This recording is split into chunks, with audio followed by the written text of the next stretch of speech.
Hello friends, so welcome back to our channel. तो मैं फिर से आ चुका हूँ एक नए चैप्टर के साथ, और चैप्टर है चैप्टर नंबर 03, जिसका नाम है करंट इलेक्ट्रिसिटी। तो करंट इलेक्ट्रिसिटी का पहला लेक्चर आज हम डिस्कस करने वाले हैं। अब करंट इलेक्ट्रिसिटी जो चैप्टर है ये इजी टॉपिक है, इसलिए इसको आराम से समझना। इसके ऊपर क्वेश्चन ज़्यादा आते हैं लेकिन टॉपिक इजी है। भले कॉन्सेप्ट बहुत सारे हैं इसके अंदर, लेकिन ये है कि सारे कॉन्सेप्ट जो है छोटे छोटे हैं और इजी हैं। आप अच्छे से एकदम इजीली ग्रेस्पिंग कर लोगे और जल्दी से माइंड से निकलेगा भी नहीं। तो सारे टॉपिक्स इजी हैं। आपने जो 10th स्टैंडर्ड में पढ़े हैं थोड़े बहुत, resistivity, resistance, current, Ohm's law, वो सब इसके अंदर आने वाला है, और ऊपर से 2-3 टॉपिक एक्स्ट्रा पढ़ेंगे। लेकिन ये है कि ओवरऑल चैप्टर जो है वो इजी है। तो नोट्स अपना बनाइएगा। आज है हमारा पहला लेक्चर, जिसके अंदर हम बेसिक डिस्कस करने वाले हैं करंट इलेक्ट्रिसिटी का, कि करंट होता क्या है, करंट का ओरिजिनेशन कहाँ से हुआ, कैसे फॉर्मूला है उसके डिफरेंट वो सब हम देखने वाले हैं। लास्ट में हम ड्रिफ्ट वेलोसिटी एक टॉपिक होता है, उसको भी देखेंगे। तो आज का लेक्चर का कंटेंट रहेगा करंट इलेक्ट्रिसिटी में उसका इंट्रोडक्शन और ड्रिफ्ट वेलोसिटी। तो बिना देरी किए शुरू करते हैं अपना lecture.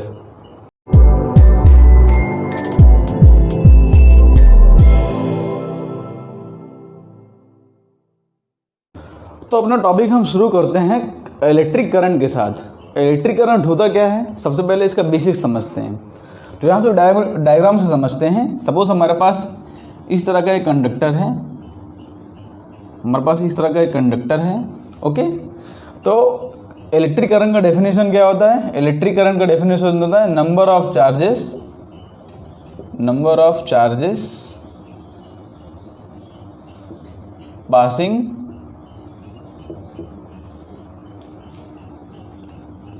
Through a cross section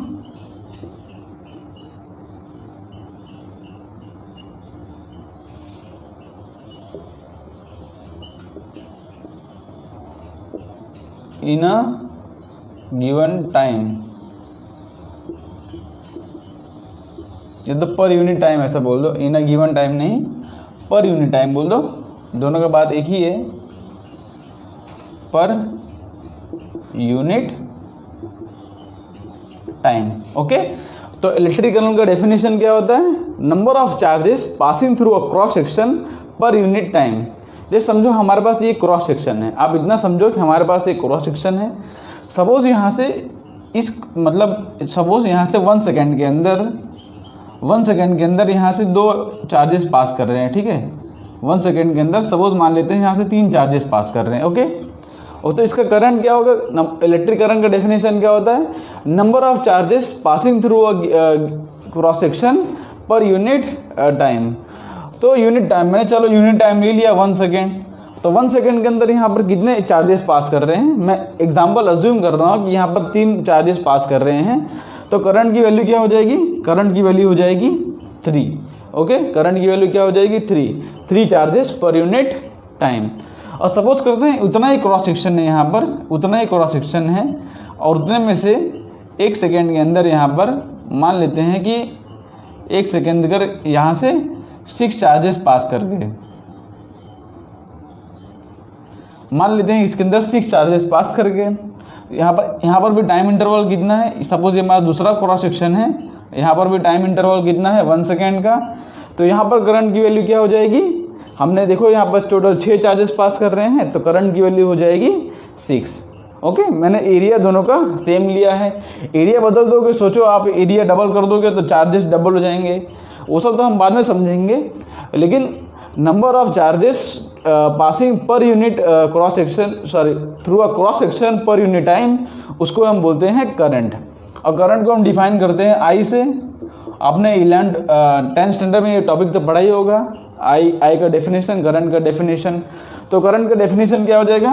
current का डेफिनेशन हो जाएगा नंबर ऑफ चार्जेस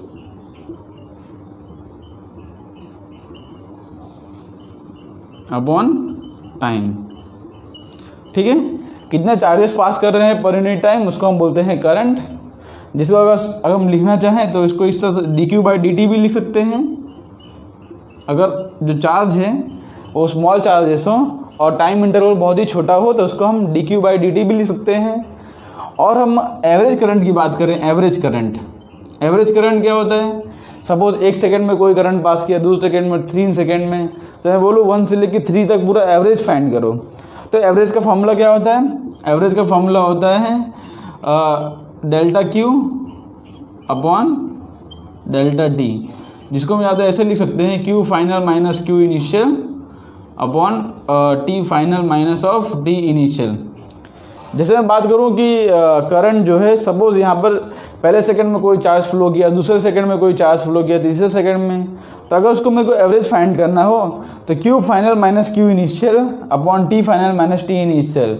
जैसे 0 से लेकर 3 सेकंड तक पूछा तो यहाँ पर 3 माइनस 0 हो जाएगा 3, और ऊपर 3 सेकंड में कितना चार्ज फ्लो किया और 1 सेकंड में कितना चार्ज फ्लो किया, दोनों को माइनस करके हम एवरेज करंट फाइंड कर सकते हैं। उसी हिसाब से इंस्टेंटेनियस करंट, जैसे हमको किसी टाइम पे कोई पूछ ले कि इस टाइम पे कितना करंट फ्लो करेगा, जैसे हमको पूछ ले at T equal to 3 second कितना करंट फ्लो करेगा, तो उसको बोलते हैं इंस्टेंटेनियस। तो उसमें क्या करेंगे, वो 3 सेकंड में जितना चार्ज फ्लो किया उसको हम टाइम से डिवाइड कर देंगे, हमको मिल जाएगा इंस्टेंटेनियस, मतलब एक पर्टिकुलर टाइम पर, इंस्टेंट एक पर्टिकुलर टाइम पर, तो उसको हम बोलते हैं आई इंस्टेंटेनियस करंट। किसी पर्टिकुलर टाइम पे पूछा तो हम इंस्टेंटेनियस करंट की बात करेंगे, D Q by D T. Average current क्या है, delta Q by delta T, और इंस्टेंटेनियस करंट क्या है, D Q by D T. ये करंट का डेफिनेशन होता है। तो करंट का डेफिनेशन क्या है, D Q by D T. यहाँ से मैं चार्ज की यहाँ क्या लिख सकता हूँ मैं, देखो यहाँ से लिख सकता हूँ मैं D Q equal to I D T, यहाँ से ये भी लिख सकता हूँ। इसकी फर्दर बात करेंगे आगे, लेकिन अभी इतना समझो कि इसको मैं ये भी लिख सकता हूँ। ओके, तो यहाँ से इसको रफ करता हूँ, ये करंट का बेसिक डेफिनेशन है।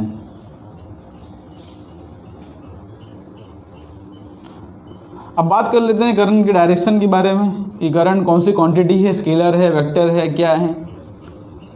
तो जैसे अगर आपने मेरा वेक्टर्स का चैप्टर देखा होगा, आपको पता ही होगा करंट क्या होता है। करंट ना ही स्केलर होता है ना ही वेक्टर होता है, उसको एक डिफरेंट कैटेगरी के अंदर आता है। वो क्यों आता है वो हम समझते हैं, देखो समझते हैं। तो हमारे पास सपोज़ यहाँ पर एक वायर है, सपोज़ यहाँ पर एक वायर है, यहाँ पर से 3 एम्पियर का करंट आ रहा है और यहाँ पर से आ रहा है 5 एम्पियर का करंट। तो बोलो यहाँ से एक वायर है, यहाँ से एक वायर है, दोनों यहाँ से 3 एम्पियर करंट आ रहा है, यहाँ से 5 एम्पियर का, तो यहाँ से नेट करंट कितना फ्लो करेगा, 8 एम्पियर का। यहाँ से नेट करंट कितना फ्लो करेगा, 8 एम्पियर का। तो करंट देखो 3 एम्पियर और 5 एम्पियर का है, लेकिन यहाँ से कितना करंट फ्लो कर रहा है, 8 एम्पियर, मीन्स डायरेक्टली इसका एडिशन हो गया। मतलब देखो करंट के पर्टिकुलर डायरेक्शन तो है, हम बोल सकते हैं करंट जो है इस डायरेक्शन में फ्लो कर रहा है, मैं बोल सकता हूँ करंट जो है ये डायरेक्शन में फ्लो कर रहा है, ठीक है। करंट का डायरेक्शन तो है, लेकिन एक प्रॉब्लम है करंट के डायरेक्शन के साथ। सपोज यहाँ पे देखो मेरे पास एक वायर है, समझो मेरे पास एक वायर है, इसका प्रॉब्लम क्या है करंट का पता है, उसका डायरेक्शन का पता। करंट का डायरेक्शन तो है, current is having direction, but यहाँ पे लिखो, बट यहाँ पे लिखो देखो करंट इज हैविंग डायरेक्शन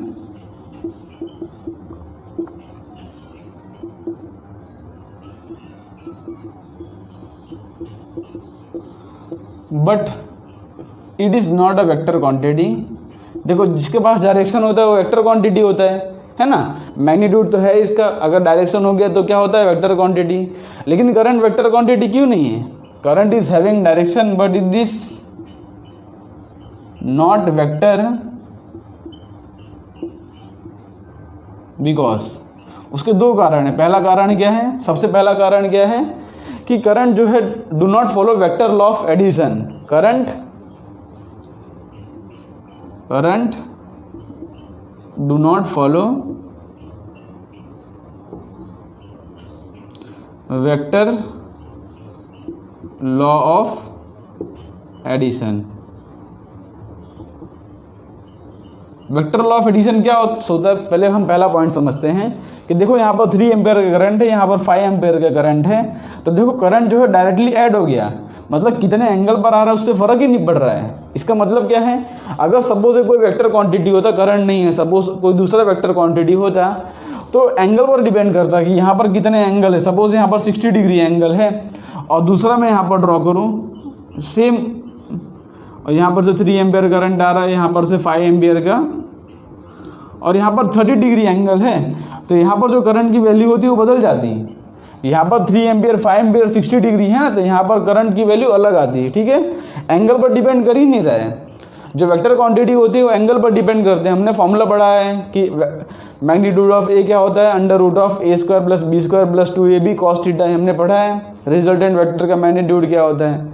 उस तरह से करंट जो है उसके डायरेक्शन पर डिपेंड कर ही नहीं रहा है, मतलब एंगल पर डिपेंड कर ही नहीं रहा है। इसलिए जो करंट है वो वेक्टर क्वांटिटी नहीं है, क्योंकि vector law of addition follow नहीं कर रहा होगा। अगर आपने वेक्टर का चैप्टर सीखा होगा, यहाँ पर भी 80 एम्पियर करंट आएगा, भले कोई भी एंगल रखो, 30 60 90, चाहे इस तरह से आप करंट ड्रॉ कर दो, चाहे इस तरह से आप करंट ड्रॉ कर दो, कोई फ़र्क नहीं पड़ता। अगर यहाँ से 3 एम्पियर आ रहा है, यहाँ से आ रहा है 5 एम्पियर, तो यहाँ पे जाएगा 8 एम्पियर जाएगा ही, भले इसके बीच में एंगल 90 डिग्री ही हो, कोई फ़र्क नहीं पड़ता। करंट जो है हमेशा डायरेक्टली ऐड हो जाएगा। ठीक है, it add up like a scalar quantity, वो स्केलर क्वांटिटी की तरह ऐड होता है। सेकंड, वो वेक्टर क्वांटिटी क्यों नहीं है। दूसरी बात, बिकॉज तो लिखा है हमने, direction of current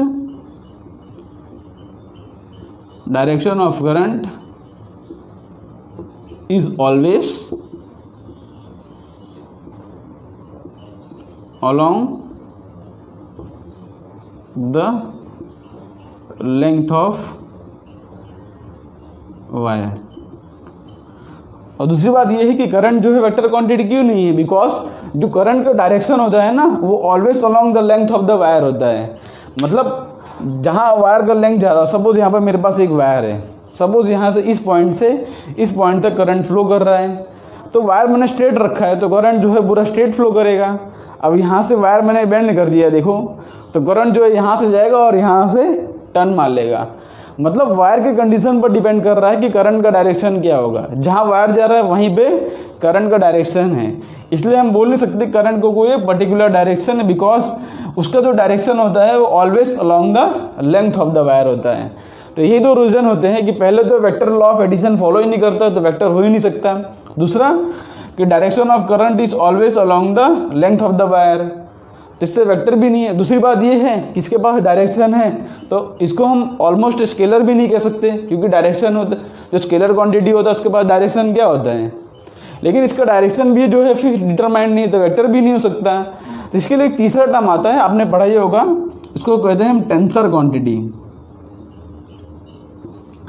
tensor quantity ये कोई अलग ही प्रजाति के होते हैं। ठीक है, इनका कोई अलग ही डेफिनेशन होता है, जिसको आप ऑलमोस्ट जब आप इलेक्ट्रिकल या फिर कोई इंजीनियरिंग करोगे इलेक्ट्रिकल के बेस पे या इलेक्ट्रॉनिक्स में, तो आपको शायद सेकंड या थर्ड ईयर में आएगा कि टेंसर क्वांटिटी क्या होता है। टेंसर क्वांटिटी जो ना ही स्केलर होता है ना ही वेक्टर होता है, ये अलग ही प्रजाति के जो है क्वांटिटी होते हैं। ठीक है, तो करंट जो है उसके अंदर आता है, मतलब करंट जो है कौन सा क्वांटिटी है, टेंसर क्वांटिटी। लेकिन फिजिक्स में हम डील करने के लिए करंट को हम स्केलर क्वांटिटी मानते हैं। क्यों? बिकॉज करंट का डायरेक्शन हम दोनों ऐड कर रहे हैं, मैग्नीट्यूड, तो डायरेक्टली वो स्केलर क्वांटिटी की तरह ऐड हो जा रहा है। डायरेक्टली वो क्या ऐड हो जा रहा है, स्केलर क्वांटिटी की तरह। एक्चुअली स्केलर तो है नहीं, लेकिन हम फिजिक्स में उसको मानेंगे scalar he, because tensor quantity हमारे 12th के सिलेबस में नहीं है, इसलिए हम इसको मानेंगे स्केलर, बिकॉज वो डायरेक्टली ऐड अप हो जाता है। देखो यहाँ पे 3 एम्पियर आया, यहाँ से 5 एम्पियर आया, तो यहाँ से निकला कितना, 8 एम्पियर, डायरेक्टली ऐड हो गया, इसलिए हम उसको बोलेंगे स्केलर क्वांटिटी। तो यहाँ से बोलो, तो यहाँ से वो पॉइंट लिख सकते हो, करंट इज टेंसर, लेकिन हम उसको क्या बोलते हैं, स्केलर। तो यहाँ से रफ करके वो पॉइंट आप लिख सकते हो। ये आप नोट कर लिए होगे। ओके, तो हम क्या अज्यूम करेंगे, हमेशा अज्यूम करते हैं, ये हमारा अजम्पशन है। ठीक है, कि current is scalar quantity, current is scalar quantity. ऐसा अज्यूम क्यों किया हमने, बिकॉज उसका जो मैग्नीट्यूड था वो डायरेक्टली ऐड अप हो जाता था, तो करंट इज स्केलर क्वांटिटी। लेकिन सोचो अगर ऑप्शन में टेंसर भी दिया हो, अगर आपको ऑप्शन में MCQ पूछ लिया है करंट इज विच क्वांटिटी, अगर आपको ऑप्शन में टेंसर दिया हो तो आप टेंसर पर ही क्लिक करोगे, लेकिन अगर टेंसर नहीं दिया हो तब आप स्केलर पर जा सकते हो। तो current is scalar quantity. I = लिखा था हमने dq/dt, और ये कौन सा क्वांटिटी, स्केलर क्वांटिटी, जिसके पास कोई डायरेक्शन नहीं होता। हमने देखा उसके पास डायरेक्शन जो है भी फिक्स नहीं है, इसके पास कोई डायरेक्शन नहीं होता। आई इक्वल टू आ जाएगा D Q by D T. इसको हम लिख सकते हैं चार्ज का यूनिट क्या होता है कूलम, चार्ज का यूनिट क्या होता है कूलम, और डी टी का यूनिट क्या होता है टाइम। इसको लिख सकते हैं कूलम पर टाइम, जिसको कूलम पर टाइम बोल सकते हो, D Q by D T, जिसको हम लिख सकता हूँ एम्पियर। इसको हम क्या बोलते हैं एम्पियर। आपको पता होगा जो एम्पियर है ना वो फंडामेंटल क्वांटिटी, जैसे हमने पढ़ा था मास लेंथ टाइम, उस तरह से जो एम्पियर होता है ना एम्पियर, वो भी एक फंडामेंटल क्वांटिटी है। मीन्स अगर मैं इसका डायमेंशन पूछूँ आपको, अगर मैं आपको डायमेंशन पूछूँ करंट का, तो क्या लिखोगे आप? वो खुद ही अपने आप में एक फंडामेंटल क्वांटिटी है, तो यही एक फंडामेंटल क्वांटिटी है। तो इसका इस तरह से इसका डायमेंशन आ जाएगा ए, m0 l0 इस तरह से लिखोगे आप, m0 l0 t0 a1, इस तरह से इसका डायमेंशन आ जाएगा। क्योंकि मास लेंथ टाइम की तरह जो करंट होता है ना वो भी क्या होता है फंडामेंटल क्वांटिटी। तो ये टर्म्स आप नोट कर लो। और करंट क्यों टेंसर होता है वो हमने समझा, बिकॉज ये तो आपने पॉइंट नोट कर लिया। वो करंट जो होता है वो vector law of addition follow नहीं करता, उसका direction along the length of the wire होता है। इसको रफ करके आगे बढ़ते हैं थोड़ा। तो चार्ज देके करंट पूछ लिया किसने, तो आपको वो सब क्वांटिटी तो आप बता ही सकते हो। जैसे कि हम थोड़ा बहुत देखते हैं,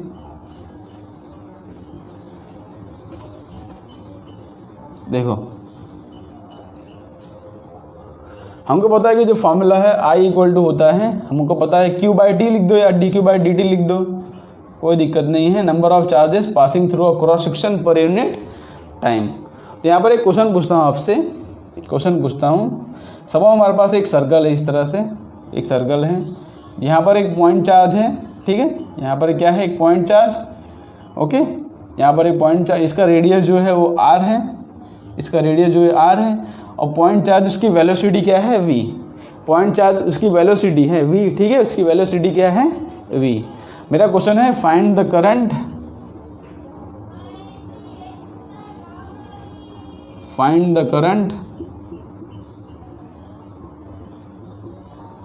थ्रू अ सर्कुलर वायर, ठीक है। यहाँ पर कितना करंट फ्लो कर रहा है हमको फाइंड कर दो। तो कैसे फाइंड करोगे आप? हमको पता है करंट का फॉर्मूला जो होता है वो होता है I इक्वल टू होता है Q बाई टी लिख दो या D Q by D T. अच्छा मान लो जो पॉइंट चार्ज है उसका चार्ज जो है वो Q है, ठीक है, उसका चार्ज जो है वो Q है, तो चार्ज Q है और तो I equal to Q by T होता है। तो देखो बिकॉज हम सब एक पर्टिकुलर क्रॉस सेक्शन हम कंसीडर करते हैं, ठीक है, तो यहाँ पर से करंट जाएगा, एक यहाँ से पॉइंट चार्ज पास किया, उसके बाद जब दूसरा पॉइंट चार्ज पास करेगा यहाँ से पूरा घूम के आना पड़ेगा, फिर पास करेगा। हमने क्या किया, करंट का डेफिनेशन डिफाइन किया है ना, number of charges passing through. तो यहाँ पर जब पहला चार्ज तो पास कर गया इस तरह से, लेकिन जब दूसरा चार्ज पास करेगा तो पूरा उसको राउंड घूम के आगे यहाँ पर पास होना पड़ेगा। तो कितना डिस्टेंस कवर करेगा वो? पूरा 2πr डिस्टेंस कवर करेगा। तो यहाँ से मैं टाइम लिख सकता हूँ, टाइम हो जाएगा डिस्टेंस अपॉन स्पीड होता है ना, टाइम होता है डिस्टेंस अपॉन स्पीड।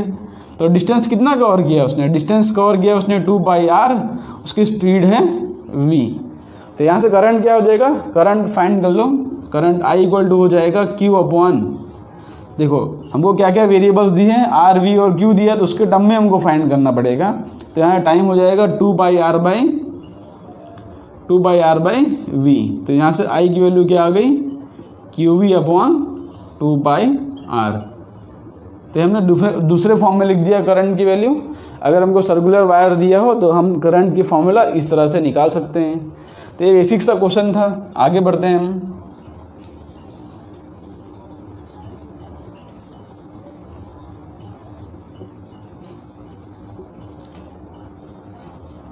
अब देखो यहाँ पर I equal to D Q by D T है। अगर आपको कोई चार्ज दे, करंट पूछे, इस तरह से आप बेसिक से फॉर्मूला तो निकाल ही सकते हो। मतलब देखो I equal to D Q by D T है। अगर आपको किसी ने सिर्फ चार्ज दिया है, यहाँ पर देखो चार्ज दिया है, सपोज यहाँ पर चार्ज दिया आपको 4t² प्लस 3d प्लस 2, आपको यहाँ पर कुछ ने वेरिएबल चार्ज दे दिया, तब क्या करोगे आप? अब मैं ऐसे पूछूँ फाइंड करंट, क्वेश्चन पूछता हूँ, चलो find current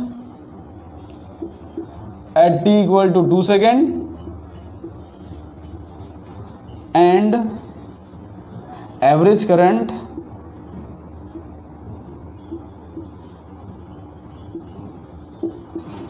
from 0 to 3 second. ये मेरा क्वेश्चन है, ठीक है, कि find current at t equal to 2 second and average current from 0 to 3 second. सबसे पहले हमको फाइंड करना है find current at t equal to 2 second. इसका मतलब क्या बात कर रहा है, इंस्टेंटेनियस करंट की बात कर रहे हैं। और दूसरी बात, हमको यहाँ पर चार्ज दिया है, हमको क्या दिया है यहाँ पर, चार्ज। हम क्या करेंगे यहाँ पर करंट फाइंड करने के लिए, क्या हो रहा है, dq/dt। करंट फाइंड करने के लिए हम फॉर्मूला यूज़ करेंगे dq/dt, मीन्स चार्ज को हम टाइम के रिस्पेक्ट में डिफ्रेंशिएट कर देंगे। तो यहाँ पर चार्ज हमको दिया क्या है, चार्ज दिया है 4t² + 3t + 2।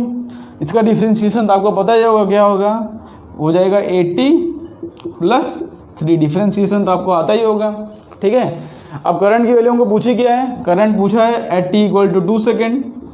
तो यहाँ पर 2 डाल दो तो हो जाएगा 8 2 = 16 + 3 हो जाएगा 19 एम्पियर। ये हो जाता है करंट का value at t equal to 2 second. उसके बाद दूसरा क्वेश्चन क्या पूछा है यहाँ पर, दूसरा क्वेश्चन पूछा है find the average current from 0 to 3 second. Average current find करना है हमको 0 से लेके 3 सेकेंड तक। तो आई एवरेज फाइंड करने के लिए क्या करेंगे, आई एवरेज फ्रॉम 0 से लेके 3 तक फाइंड करना है हमको। उसके लिए क्या करेंगे हम, q at 3 minus of q at 1, sorry 0 to 3 ना, upon t final means t at 3 minus t at 0। यहाँ पर ये फाइंड करो, फाइनल माइनस इनिशियल कर रहे हैं हम, 0 से 3 फाइंड किया तो 3 - 0 ये कर रहे हैं। तो charge at t equal to 3 second, हमको चार्ज का इक्वेशन यूज़ करना है, बिकॉज हमको चार्ज फाइंड करना है, ठीक है। तो charge at t equal to 3 second क्या है, ओके। यहाँ पर एक छोटा क्यू लिख दो तो आप कंफ्यूज नहीं होगे, ओके। तो q एट 3 सेकेंड क्या है, यहाँ पर 3 की वैल्यू पुट करो, 3 का स्क्वायर 9 4 = 36, 3 3 = 9 + 2। तो यहाँ से क्या आ रहा है, 36 + 11 हो जा रहा है 47, ओके। तो ये चार्ज है। उसके बाद चार्ज है t इक्वल टू 0 सेकेंड। तो t equal to 0 second put करो यहाँ पर, ये 0 ये 0, तो वहाँ पे चार्ज की वैल्यू आ रही है 2, ओके। तो यहाँ पे पुट कर दो तो 47 - 2 अपॉन टाइम हो जाएगा 3 - 0 तो आ जाएगा 45/3। तो यहाँ से करंट की वैल्यू सॉरी यहाँ पे करंट की वैल्यू एवरेज करंट कितनी आ रही है, 15 एम्पियर। मतलब 0 से लेके 3 सेकेंड तक अगर एवरेज करंट फाइंड करें तो उसकी वैल्यू क्या आती है, 15 एम्पियर, ओके। तो इस तरह से बेसिक से क्वेश्चन आपको पूछ सकते हैं, ये सब तो इजी है। इसके जो करंट इलेक्ट्रिसिटी है ना, इजी टॉपिक है, कुछ ज़्यादा कॉम्प्लिकेशंस उसके अंदर नहीं आते हैं। तो करंट पूछा था at t equal to 2 second, average current पूछा था at t equal to 0 to 3। इस तरह से उसको फाइंड किया जाता है, ठीक है। आगे बढ़ते हैं हम, ये सब बेसिक टॉपिक है, इसको थोड़ा फटाफट क्लियर कर लेते हैं। उसके बाद आगे जो ड्रिफ्ट वेलोसिटी वाला कॉन्सेप्ट है उसको हम आराम से समझते हैं। उसके बाद समझो यहाँ पर देखो, अब यहाँ पर समझो I इक्वल टू dq/dt होता है। तो यहाँ पर से मैं क्या लिख सकता हूँ, dq इक्वल टू लिख सकता हूँ मैं, dq equal to I dt लिख सकता हूँ। इसका मतलब क्या है कि अगर हमको करंट दिया होगा और हमको चार्ज पूछा है, देखो अभी हमने चार्ज दिया था, करंट पूछा था, हमने डिफरेंशिएट किया था। लेकिन अगर हमको करंट दिया हो और चार्ज पूछा हो तो हमको करंट को इंटीग्रेट करना पड़ेगा विद रिस्पेक्ट टू टाइम। हम क्या करेंगे, करंट को इंटीग्रेट करेंगे, तभी यहाँ हमको टोटल चार्ज मिलेगा। हम क्या करेंगे, करंट को विथ रिस्पेक्ट टू टाइम हम इंटीग्रेट करेंगे। जहाँ से जहाँ तक पूछा होगा, 0 से लेकर 3 पूछा होगा तो हम उसको उस तरह से इंटीग्रेट करेंगे और हम फाइंड करेंगे चार्ज, ओके। 0 से लेकर Q हम टोटल चार्ज फाइंड करेंगे। ये होता है करंट का, ये होता है चार्ज का जनरल फॉर्मूला। सोचो अगर करंट कांस्टेंट होता है, यहाँ पर अगर करंट कांस्टेंट होता है, इफ करंट इज कांस्टेंट, तो अपना जनरल फॉर्मूला आ जाएगा। सोचो करंट कांस्टेंट होगा तो इंटीग्रेशन के बाहर आ जाएगा वो, तो हो जाएगा Q of I into dt हो जाएगा, और dt को 0 से लेकर t तक हम इंटीग्रेट करेंगे तो हो जाएगा I इंटू टी। तो Q equal to I D, ये फॉर्मूला तो आपको पता ही होगा, I equal to Q/T, okay.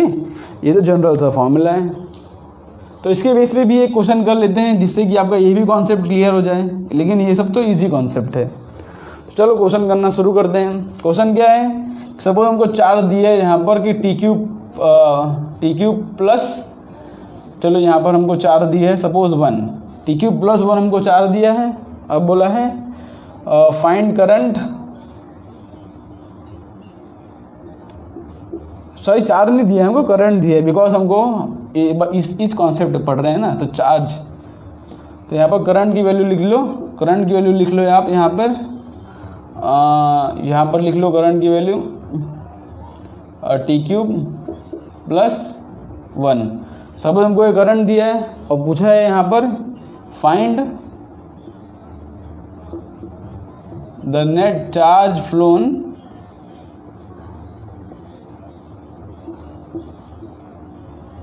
From 0 to 3 second. Okay, तो यहाँ पर क्या करेंगे, इंटीग्रेट करेंगे, बिकॉज हमको करंट दिया और चार्ज पूछा है, तो Q इक्वल टू हो जाएगा integration of I D T, तो आई की जगह वैल्यू पुट कर दो, हो जाएगा T cube plus 1 into D T.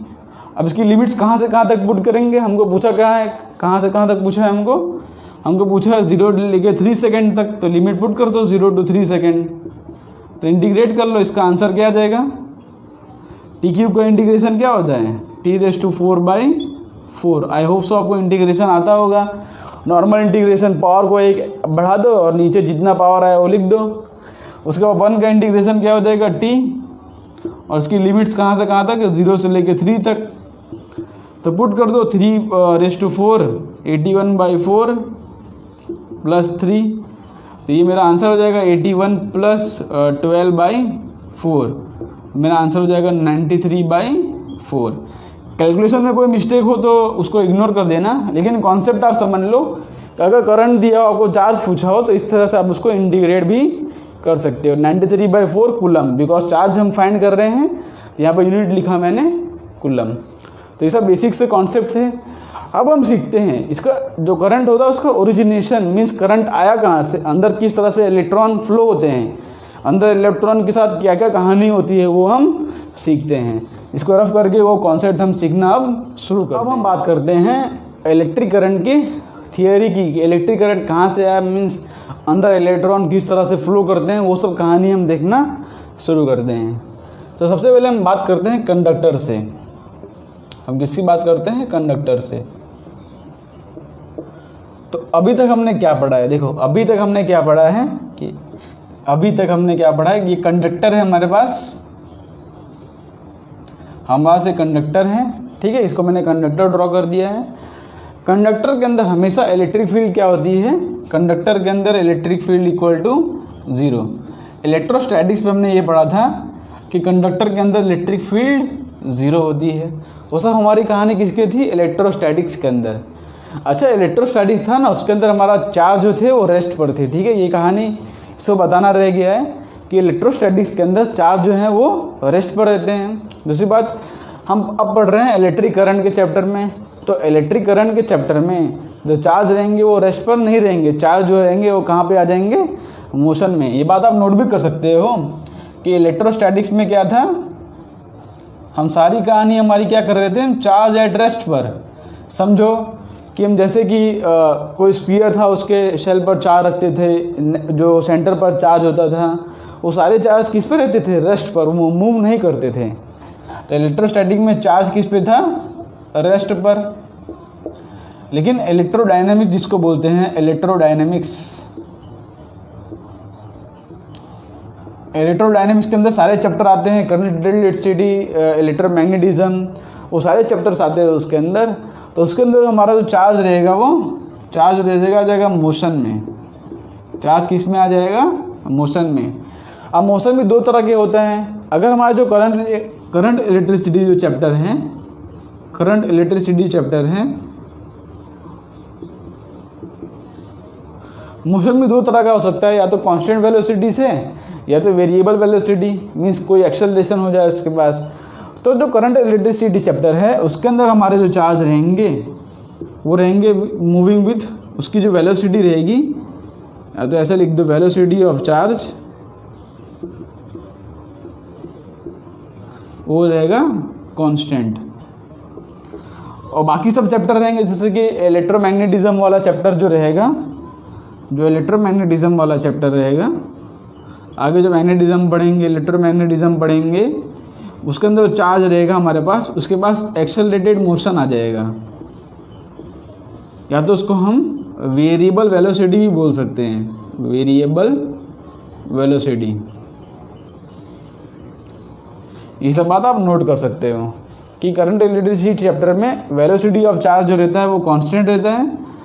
हम यहाँ पर जितनी बात करेंगे उसमें हमारा वेलोसिटी ऑफ चार्ज रहेगा कांस्टेंट, और इलेक्ट्रोमैग्नेटिज्म जो चैप्टर रहेगा उसके अंदर हमारा जो चार्ज रहेगा वो एक्सेलरेटेड मोशन में रहेगा, जिसको हम वेरिएबल वेलोसिटी भी बोल सकते हैं। ये कहानी थी इलेक्ट्रोस्टैटिक्स की, और ये कहानी है इलेक्ट्रोडायनामिक्स की। इसको आप 2 स्टार पॉइंट बना के आप नोट कर सकते हो। इसको रफ करके हम अब कहानी सीखते हैं अपनी इलेक्ट्रिक करंट के बारे में।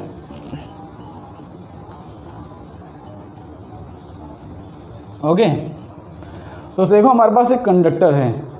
तो अभी तक हमने क्या माना है इलेक्ट्रोस्टैटिक्स के अंदर, जो ये हमारा कंडक्टर है, ये क्या है हमारा, ये है कंडक्टर।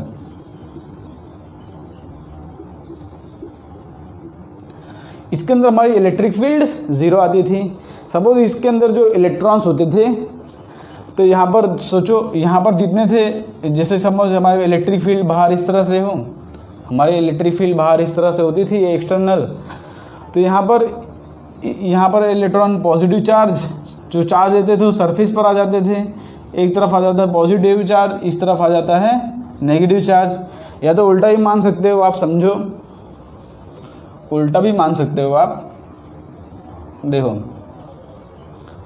जैसे कि ये हमारा कंडक्टर है, हमने क्या माना है कि कंडक्टर के इनसाइड इलेक्ट्रिक फील्ड 0 होती है। अब कंडक्टर के इनसाइड इलेक्ट्रिक फील्ड 0 क्यों होती थी? बिकॉज जो चार्ज रहता था वो सरफेस पर, सारे चार्जेस जो कहाँ पर आ जाते थे वो सरफेस पर। यहाँ पर जितने थे सारे चार्जेस इस सरफेस पर एक्यूमुलेट हो जाते थे, यहाँ पर और यहाँ पर सारे चार्जेस सरफेस पर क्या हो जाते थे, एक्यूमुलेट। अब सारे चार्जेस सरफेस पर एक्यूमुलेट हो जाते थे, तो यहाँ पर अंदर नेट इलेक्ट्रिक फील्ड क्या आती है, 0। यहाँ पर अंदर क्या आती थी, नेट इलेक्ट्रिक फील्ड 0, E = 0 आती थी। ओके, अंदर सपोज बाहर अगर एक्सटर्नल फील्ड इस तरह से हो, सपोज एक्सटर्नल फील्ड इस तरह से हो, तो इलेक्ट्रिक फील्ड की अपोजिट डायरेक्शन में यहाँ पर सारे नेगेटिव चार्जेस आ जाते थे सरफेस पर, और यहाँ पर आ जाता था सारा पॉजिटिव चार्ज। इस तरह से पूरी कहानी होती थी, सरफेस पर पूरे चार्जेस आ जाते थे। लेकिन ये कहानी थी हमारी इलेक्ट्रोस्टैटिक्स के अंदर, जिसके अंदर हमारा कंडक्टर था, उसके साथ कोई भी चीज़ कनेक्टेड नहीं था। समझो, कंडक्टर के साथ कुछ भी कनेक्टेड नहीं था। ये इसको हम बोलते थे आइसोलेटेड कंडक्टर। क्या बोलते थे इसको हम? आइसोलेटेड।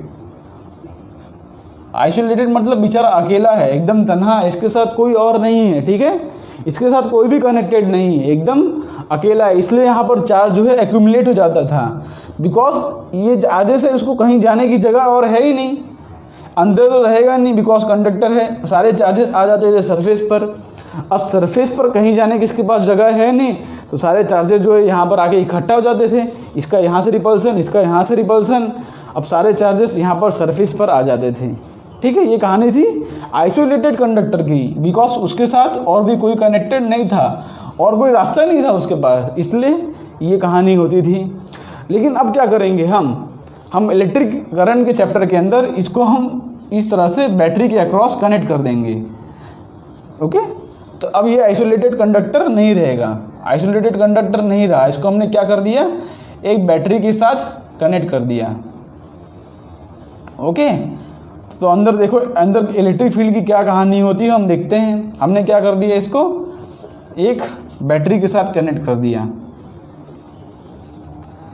तो अंदर बाहर क्या कहानी होगी अब हम देखते हैं। तो आपने इलेक्ट्रोस्टैटिक की कहानी तो सीख ली होगी और उसको आपने नोट भी कर लिया होगा, आई होप सो।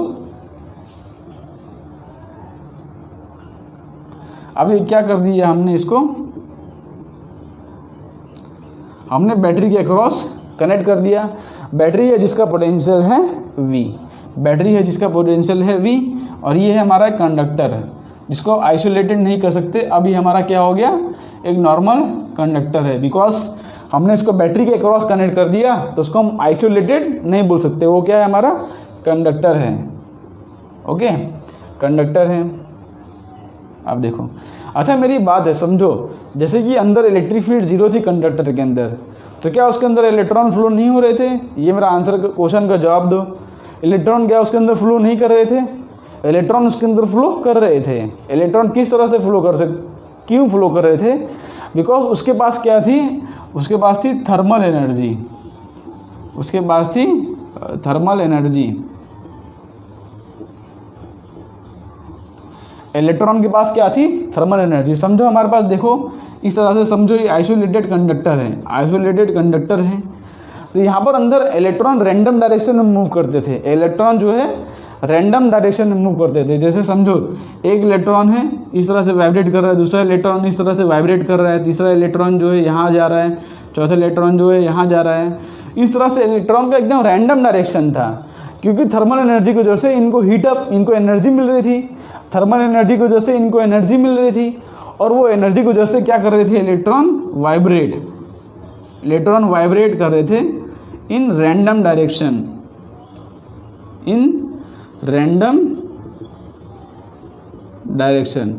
इलेक्ट्रॉन जो है वाइब्रेट कर रहे थे इन रैंडम डायरेक्शन। इसका मतलब अगर हम कोई भी क्रॉस सेक्शन एरिया कंसीडर करते थे, जैसे सपोज हमने कोई भी एक स्मॉल एरिया कंसीडर किया, तो उसके अंदर जो इलेक्ट्रॉन की नेट वेलोसिटी आ रही थी, वो क्या आ रही थी? 0 आ रही थी। एक यहाँ पे मूव कर रहा है, एक यहाँ पे, एक यहाँ पे, एक यहाँ पे। तो ऐसा मान रहे हैं कि इलेक्ट्रॉन के एक क्रॉस सेक्शन एरिया के अंदर उसकी जो नेट वेलोसिटी क्या आ रही थी? वो 0। मीन्स यहाँ पे जो इलेक्ट्रॉन की नेट वेलोसिटी क्या आ रही थी? वेलोसिटी आ रही थी अप्रॉक्सीमेटली 0। इलेक्ट्रॉन की स्पीड तो बहुत हाई थी, मीन्स इसके पास जो स्पीड था वो बहुत तेज़ था। बहुत तेज़ी से जितनी एनर्जी बढ़ाओगे, जितनी थर्मल एनर्जी बढ़ाओगे, उतनी स्पीड से ये वाइब्रेट करने लगेगा, जुम जुम जुम जुम जुम जुम करके, जुम जुम जुम जुम जुम जुम करके।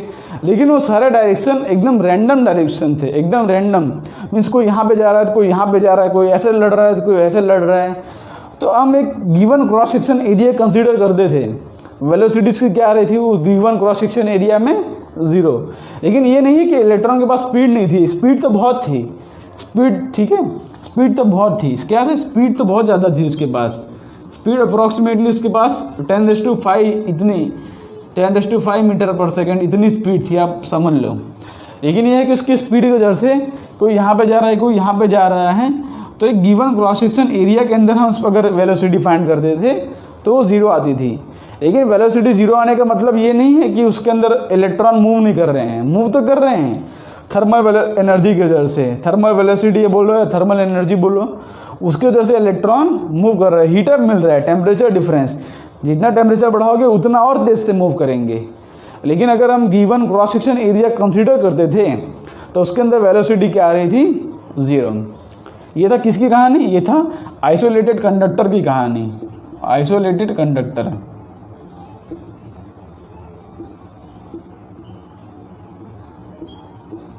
और इसी की वजह से अंदर जो इलेक्ट्रिक फील्ड आ रही थी वो 0 आ रही थी। इस तरह से भी समझ सकते हो, पहले मैंने समझाया था वो तरह से भी समझ सकते हो कि अंदर जो है इस तरह से इलेक्ट्रिक फील्ड 0 आ रही थी, और वेलोसिटी जो है वो भी अप्रॉक्सीमेटली इक्वल टू 0 आ रही थी, और स्पीड जो है 10⁵ मीटर पर सेकेंड आ रहा था। ठीक, स्पीड जो है 10⁵ मीटर पर सेकेंड आ रहा था। अब समझो हमारा जो ये था, ये हमारा क्या था? आइसोलेटेड कंडक्टर था। हमने पढ़ा था बाहर ये एक्सटर्नल होती, ये हमारी बाहर की इलेक्ट्रिक फील्ड है, एक्सटर्नल इलेक्ट्रिक फील्ड। दूसरा रीज़न इलेक्ट्रिक फील्ड 0 क्यों आ रहा था? बिकॉज समझो इलेक्ट्रॉन जो है रैंडम डायरेक्शन मूव कर रहे थे सारे। जो यहाँ नेगेटिव चार्ज आ रहा था और यहाँ पे आ जा रहा था पॉजिटिव चार्ज। ओके, यहाँ पर नेगेटिव चार्ज आ रहा था, यहाँ पे आ रहा था पॉजिटिव चार्ज। आप कोई भी कहानी समझ सकते हो। तो यहाँ पे नेगेटिव, यहाँ पे पॉजिटिव, तो अंदर जो नेट इलेक्ट्रिक फील्ड बनती थी इसके अपोजिट डायरेक्शन बनती थी, जिसको हम बोलते हैं इंड्यूस्ड इलेक्ट्रिक फील्ड। हमने पढ़ा है ना कॉन्सेप्ट कि अंदर जो इलेक्ट्रिक फील्ड बनती है वो पॉजिटिव से नेगेटिव डायरेक्शन में, इंड्यूस्ड इलेक्ट्रिक फील्ड। तो यहाँ पर जो आइसोलेटेड कंडक्टर था उसके अंदर जो ई इंड्यूस था इस was approximately equal to E external. तो एक्सटर्नल इलेक्ट्रिक फील्ड को इंड्यूस्ड इलेक्ट्रिक फील्ड पूरा कैंसिल आउट कर दे रहा था, इसलिए अंदर जो है नेट इलेक्ट्रिक फील्ड आ रही थी, इसलिए जो नेट इलेक्ट्रिक फील्ड आ रही थी वो क्या आ रही थी, ई एक्सटर्नल माइनस ई इंड्यूस्ड, जो कि इक्वल टू आ रही थी 0। इसलिए अंदर नेट इलेक्ट्रिक फील्ड 0 थी, अंदर वेलोसिटी 0 थी, लेकिन स्पीड 0 नहीं था। स्पीड किस लिए था, क्योंकि यहाँ पर थर्मल एनर्जी थी, वो उसको एनर्जी प्रोवाइड कर रही थी। तो ये सारी कहानी थी आइसोलेटेड कंडक्टर की। अब हम बात करते हैं कि बैटरी लगाने से हुआ क्या। देखो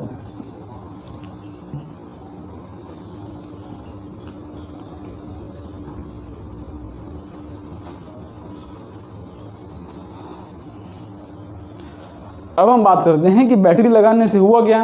देखो समझो हमने यहाँ पर बैटरी कनेक्ट कर दिया, तो अब जो इलेक्ट्रॉन यहाँ पर एक्यूमुलेट हो रहे थे, सोचो पहले जो आइसोलेटेड था तो यहाँ पर इलेक्ट्रॉन इस तरह से एक्यूमुलेट हो रहे थे, माइनस माइनस माइनस, यहाँ पे positive positive positive, because external electric field इस तरह से है। तो इलेक्ट्रिक फील्ड के अपोजिट यहाँ पे नेगेटिव चार्ज, यहाँ पे आ रहा था पॉजिटिव चार्ज।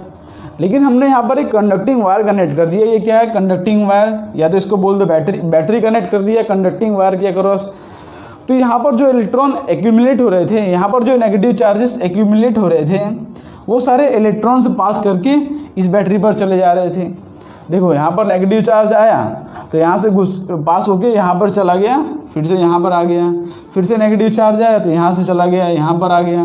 ओके, मीन्स यहाँ पर देखो बैटरी हमने कनेक्ट कर दिया। बैटरी क्या करता है, हमने पढ़ाया आपको, बैटरी क्या करता है काम, बैटरी काम करता है चार्ज डिलीवरी का, ऐसा बोल दो आप, चार्ज डिलीवर करता है वो। या तो इस तरह समझो कि बैटरी जो है इलेक्ट्रॉन को इतनी एनर्जी प्रोवाइड कर देता है, बैटरी जो है इलेक्ट्रॉन को इतनी एनर्जी प्रोवाइड कर देता है कि इलेक्ट्रॉन जो है यहाँ से लेके यहाँ तक पहुँच सके। ये होता है बैटरी का काम, बैटरी का काम। बैटरी जो है मतलब समझो बैटरी जो है खुद चार्ज को प्रोड्यूस नहीं करता, वो चार्ज को इतनी एनर्जी दे देता है कि जो चार्ज जो है यहाँ से लेके यहाँ तक पहुँच जाए। मीन्स जो इलेक्ट्रॉन है वो यहाँ से लेके यहाँ तक पूरा पहुँच जाए। ये मेरा पॉजिटिव, ये हाई पोटेंशियल पर, ये लो पोटेंशियल पर है। तो इलेक्ट्रॉन जो है हाई पोटेंशियल से लेके लो पोटेंशियल तक पहुँच जाए। बैटरी जो है कितनी, बैटरी उतनी एनर्जी प्रोवाइड कर देता है। बैटरी क्या करता है, प्रोवाइड्स एनर्जी।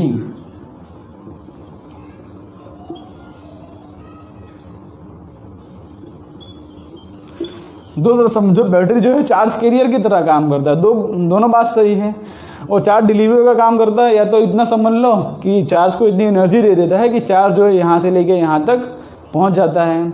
ठीक है, तो इसके उधर से क्या हुआ कि एक्सटर्नल इलेक्ट्रिक फील्ड बनी इसके अंदर इलेक्ट्रिक फील्ड बनने हो गई। इसके अंदर जो है करंट फ्लो करना शुरू हो गया, बिकॉज हमने पढ़ाई है कि जो करंट कहाँ से कहाँ तक फ्लो करता है, करंट फ्लो करता है अपोजिट टू द मतलब डायरेक्शन ऑफ इलेक्ट्रॉन। ये हमने अज्यूम किया है कि करंट क्या फ्लो करता है, opposite to the direction of electron.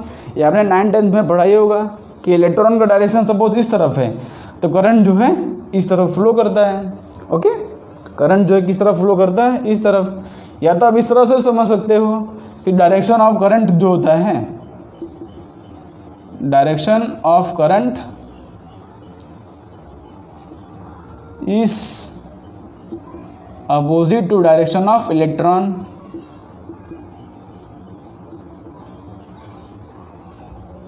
Flow of electron,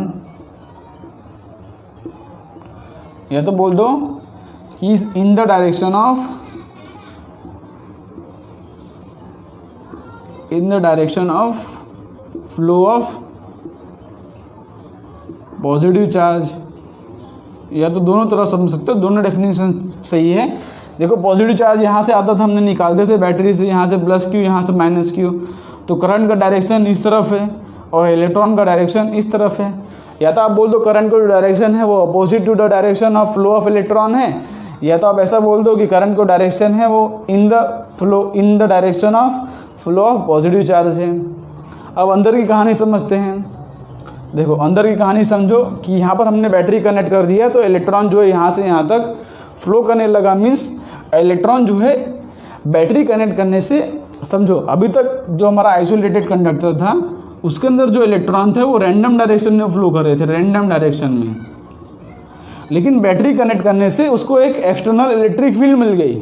battery connect करने से उसको एक्सटर्नल इलेक्ट्रिक फील्ड मिल गई, तो इलेक्ट्रॉन जो है, समझो पहले इलेक्ट्रॉन जो है ऐसे ऐसे ऐसे ऐसे करके ऐसे ऐसे करके मूव कर रहे थे, लेकिन हमने बैटरी कनेक्ट किया, समझो जो फाइनल डिस्प्लेसमेंट है सपोज इलेक्ट्रॉन का यहाँ पे आ रहा है, लेकिन हमने बैटरी कनेक्ट किया, समझो हमने बैटरी कनेक्ट किया तो इलेक्ट्रॉन का जो डिस्प्लेसमेंट है वो कुछ थोड़ा ड्रिफ्ट कर गया। क्या कर गया? थोड़ा जैसे इस तरह से ऐसे मूव कर रहा था, तो इनिशियली सपोज इनिशियली वो यहाँ पर पहुँच रहा था, तो फाइनली वो कहाँ तक पहुँच गया?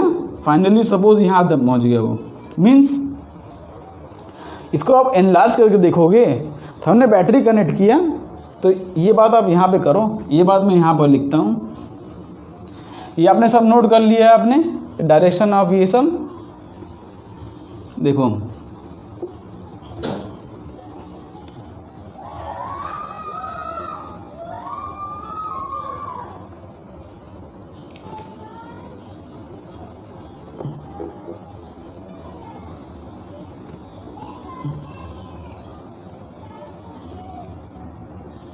यहाँ पर उसकी कहानी समझो कि देखो हमने बैटरी कनेक्ट किया इसके अंदर,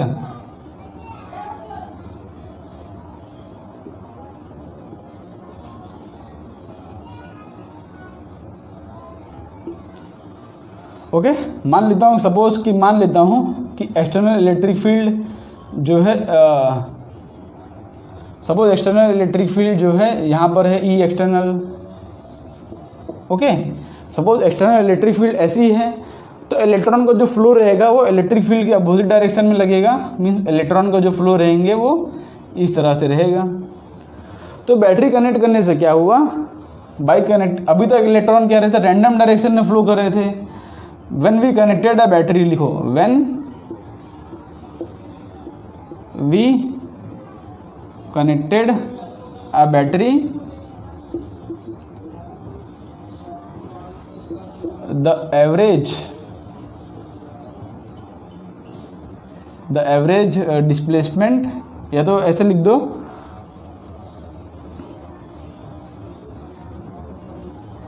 the velocity of electron drifted opposite to direction of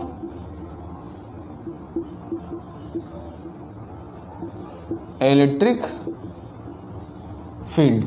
समझो यहाँ पर हमने बैटरी कनेक्ट किया, तो अभी तक जो इलेक्ट्रॉन थे, मतलब बैटरी जब नहीं कनेक्ट था तो इलेक्ट्रॉन जो है रैंडम डायरेक्शन में कनेक्ट कर रहे थे। हम ऐसा मान रहे थे कि इलेक्ट्रॉन की जो है नेट डिस्प्लेसमेंट ज़ीरो है, इसलिए जो इलेक्ट्रॉन है उसकी वेलोसिटी हम ज़ीरो मान रहे थे। लेकिन बैटरी कनेक्ट करने से क्या हुआ? इनिशियली ये कहानी हो रही थी, इनिशियल इलेक्ट्रॉन ऐसे गया, ऐसे घूमा, ऐसे गया, ऐसे घूमा, ऐसे गया, ऐसे घूमा, इतने सारे इलेक्ट्रॉन रैंडम डायरेक्शन में मूव कर रहा है कि इलेक्ट्रॉन को हम मान रहे थे कि नेट डिस्प्लेसमेंट जो है ज़ीरो है। लेकिन आफ्टर कनेक्टिंग अ बैटरी लगाने के बाद क्या हुआ? यहाँ पर बैटरी लगाने के बाद ये कहानी हुआ कि इलेक्ट्रॉन के पास कुछ डिस्प्लेसमेंट आ गया। सोचो इलेक्ट्रॉन के पास कुछ डिस्प्लेसमेंट आ गया, ये डिस्प्लेसमेंट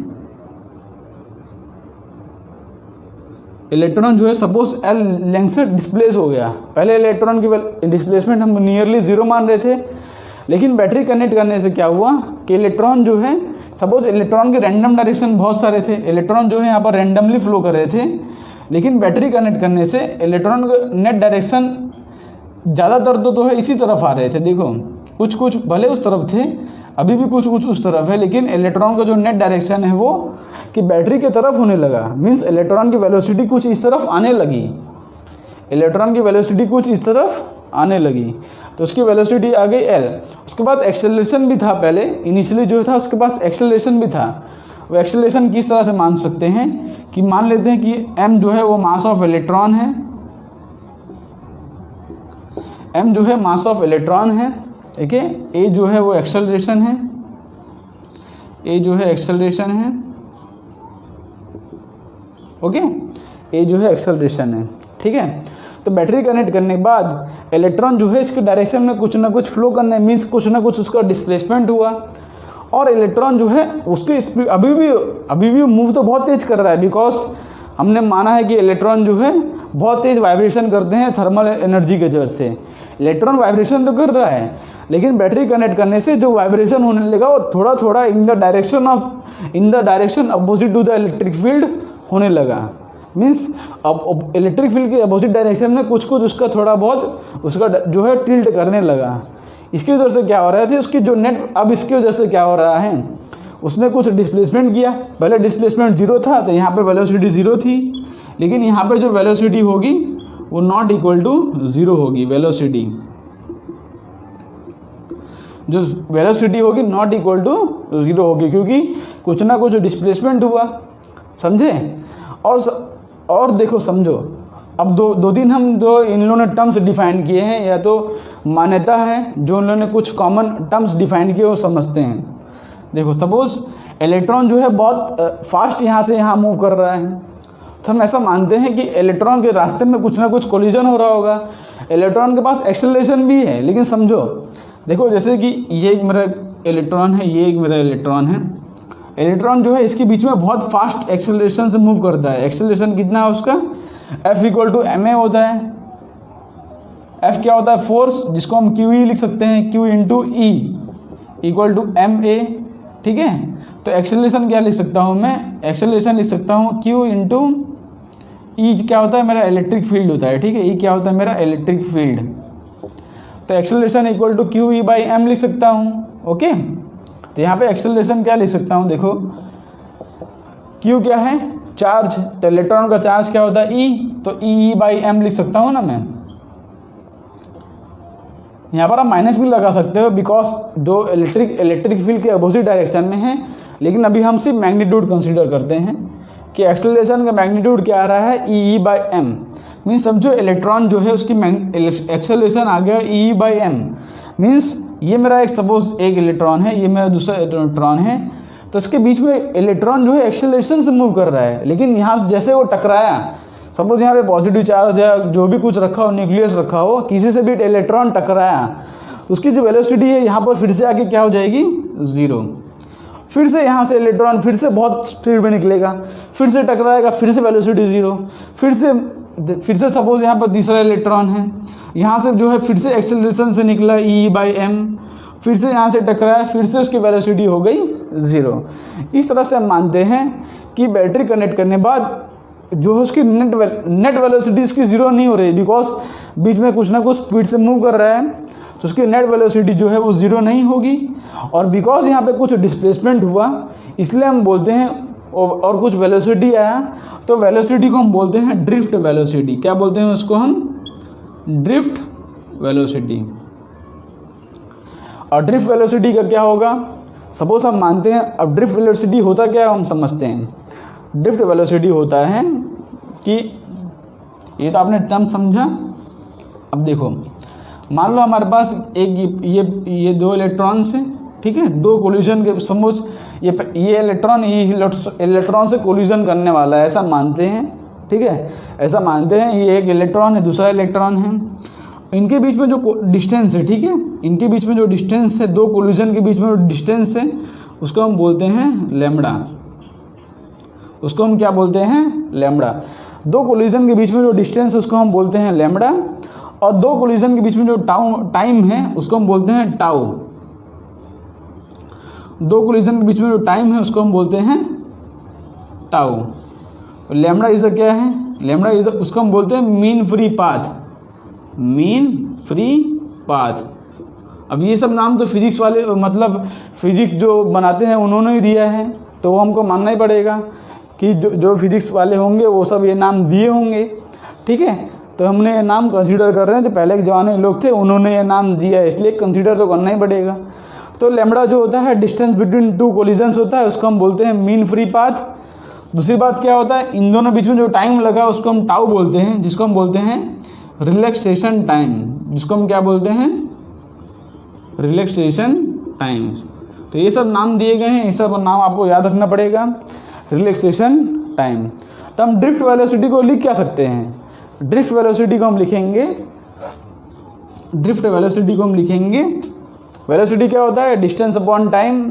तो डिस्टेंस कितना है यहाँ पर लैम्बडा, अपॉन टाइम कितना है यहाँ पर टाउ। तो ड्रिफ्ट वेलोसिटी का ये डेफिनेशन आया कि lambda upon tau. Drift velocity का डेफिनेशन क्या है? Lambda upon tau. ठीक है, अब हम लैम्बडा की वैल्यू फाइंड कर लेते हैं। ठीक है, हम लैम्बडा की वैल्यू यहाँ पे फाइंड करते हैं। इसको अब हटाता हूँ मैं। इलेक्ट्रॉन का कुछ ना कुछ डिस्प्लेसमेंट आ गया in the direction opposite to electric field, वो आपको समझ पड़ा, कुछ ना कुछ डिस्प्लेसमेंट आया। और ड्रिफ्ट वेलोसिटी का फॉर्मूला है लैम्बडा बाय टाउ। अब समझो हम, अब ये सपोज यहाँ पे देखो, मैंने बोला है कि एक कोलिजन के बाद उसकी वेलोसिटी हो जाती है 0, मीन्स यहाँ से इलेक्ट्रॉन फिर से रेस्ट से शुरू करेगा।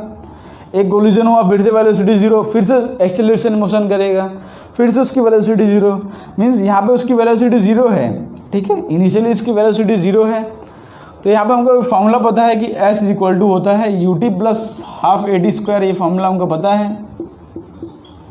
तो इससे हम जो S है हमारा क्या है? लैम्बडा है। डिस्टेंस क्या है? लैम्बडा। इनिशियल वेलोसिटी 0 है, तो ये टर्म तो हमारा 0 है, इक्वल टू हाफ। एक्सेलरेशन कितना है इलेक्ट्रॉन के पास? यहाँ पर एक्सेलरेशन है इलेक्ट्रॉन के पास E/m, ये एक्सेलरेशन है। ओके, E/m, तो यहाँ पे लिखो E/m इंटू टाइम कितना है? टाउ। इंटू टाइम कितना है? टाउ। ठीक है, तो अगर हमको ड्रिफ्ट वेलोसिटी फाइंड करना होगा यहाँ से, तो ड्रिफ्ट वेलोसिटी फाइंड कर लो। लैम्बडा लिखो, लैम्बडा की वैल्यू लिख दो हाफ ऑफ E/m इंटू, देखो टाउ से अगर डिवाइड करेंगे हम तो एक टाउ कैंसिल हो जाएगा। तो ये फॉर्मूला आ रहा है ड्रिफ्ट वेलोसिटी का। जो टाउ है वो क्या है? Tau is the average relaxation time. और ये जो है इलेक्ट्रिक फील्ड है, ये जो है चार्ज ऑफ इलेक्ट्रॉन है, ये जो है मास ऑफ द इलेक्ट्रॉन है। तो ये आ रही है ड्रिफ्ट वेलोसिटी की, ये है ड्रिफ्ट वेलोसिटी। ड्रिफ्ट वेलोसिटी है क्या? अब देखो नॉर्मल ऊपर समझ लो कि ड्रिफ्ट वेलोसिटी होती क्या है कि हमने जो है बैटरी कनेक्ट किया, बैटरी कनेक्ट करने की वजह से इलेक्ट्रॉन का कुछ ना कुछ डिस्प्लेसमेंट आया इन the direction of the electric field.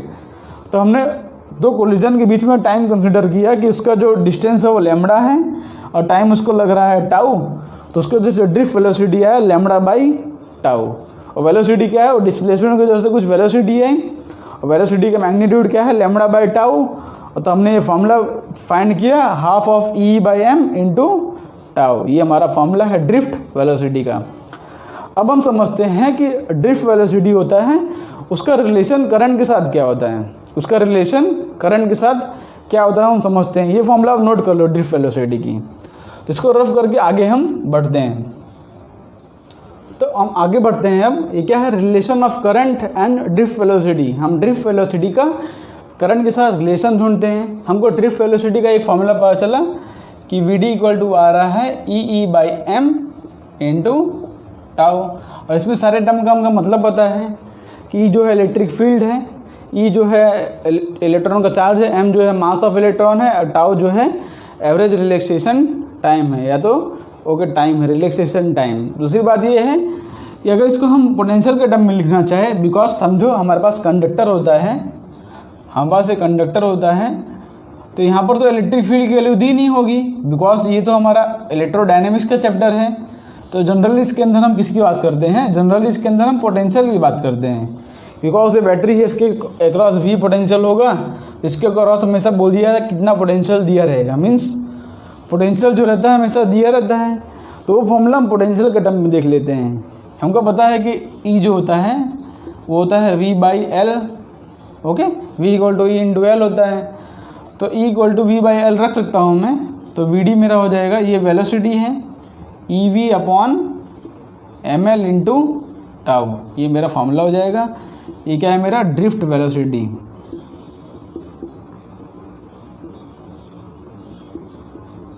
Okay, ये क्या है? मेरा ड्रिफ्ट वेलोसिटी। ये मेरा फार्मूला है ड्रिफ्ट वेलोसिटी का। ठीक है, अब मेरा कंडक्टर है। अब समझ यहाँ पर कंडक्टर ड्रॉ कर रहा हूँ। अब जब भी कंडक्टर ड्रॉ करूँगा, मानना कि वो बैटरी के क्रॉस कनेक्टेड है। ठीक है, अब मेरे कंडक्टर ड्रॉ कर रहा हूँ मैं इस तरह से। अब इसको मान लो कि सपोज वो बैटरी के क्रॉस कनेक्टेड है, भले मैं ड्रॉ करूँ या ना करूँ। ठीक, ओके। तो यहाँ पर समझते हैं कहानी। अब हमको इतना पता चल गया कि जो इलेक्ट्रॉन है वो Vd स्पीड से मूव कर रहा है। ठीक है, कौन सी स्पीड से मूव कर रहा है? वो ड्रिफ्ट वेलोसिटी से इलेक्ट्रॉन मूव कर रहा है।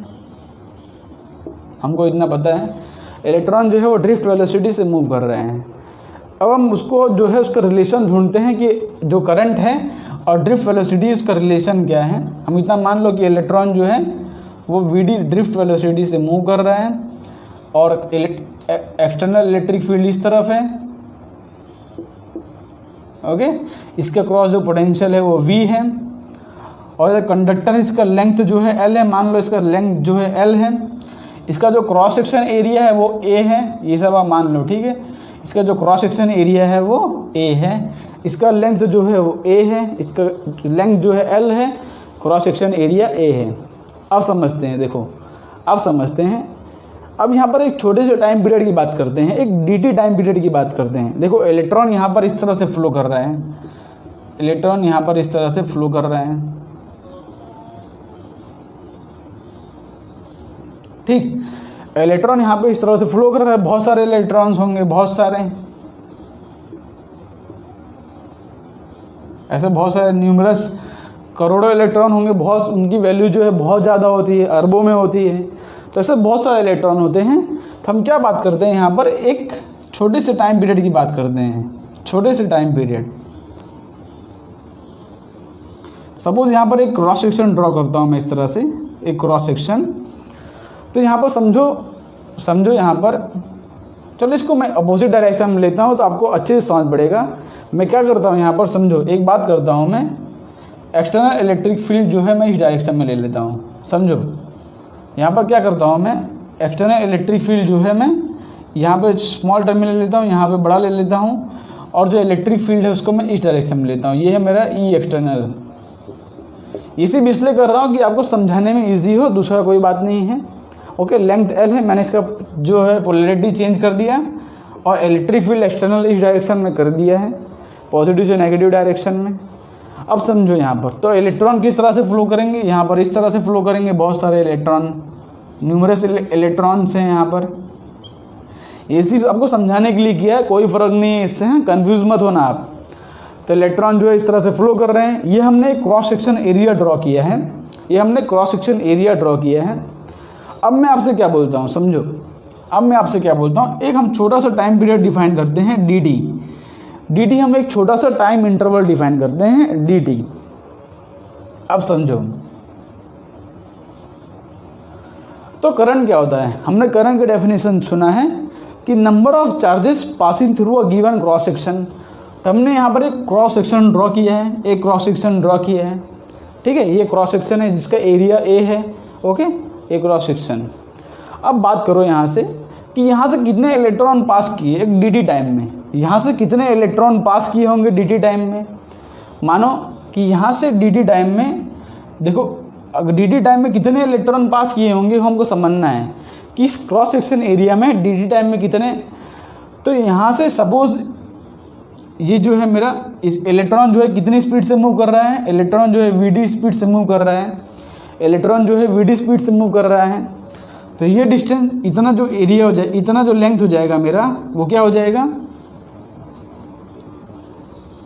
इसका लेंथ L समझो, इतना जो लेंथ हो जाएगा मेरा, ये मेरा vd इंटू dt हो जाएगा कि नहीं, vd इंटू dt।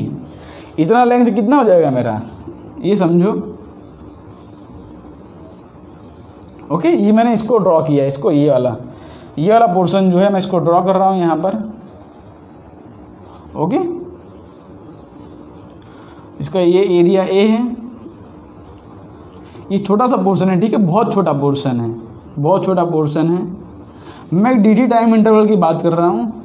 तो आप बताओ dt टाइम इंटरवल में इलेक्ट्रॉन जो है, सपोज यहाँ से इलेक्ट्रॉन बहुत जा रहे हैं, तो dt टाइम इंटरवल में इलेक्ट्रॉन ये डिस्टेंस कितना हो जाएगा, vd इंटू dt। ये डिस्टेंस कितना हो जाएगा, vd इंटू dt। तो सोचो क्या मैं ऐसा कह सकता हूँ कि जितने इलेक्ट्रॉन यहाँ से dt टाइम में पास किए होंगे, जितने इलेक्ट्रॉन यहाँ से dt टाइम में पास किए होंगे, उतने ही इलेक्ट्रॉन ये गिवन वॉल्यूम में होंगे, उतने ही इलेक्ट्रॉन ये गिवन वॉल्यूम में होंगे। क्या मैं ऐसा कह सकता हूँ, समझो dt जो है हमने एक छोटा सा टाइम इंटरवल डिफाइन किया है, और लेंथ को हमने बोला है, ये लेंथ हमने बोला है vd into dt, because length क्या होता है, वेलोसिटी इंटू टाइम, उसको हमने बोला है vd इंटू dt। ये लेंथ को हमने बोल दिया है vd इंटू dt।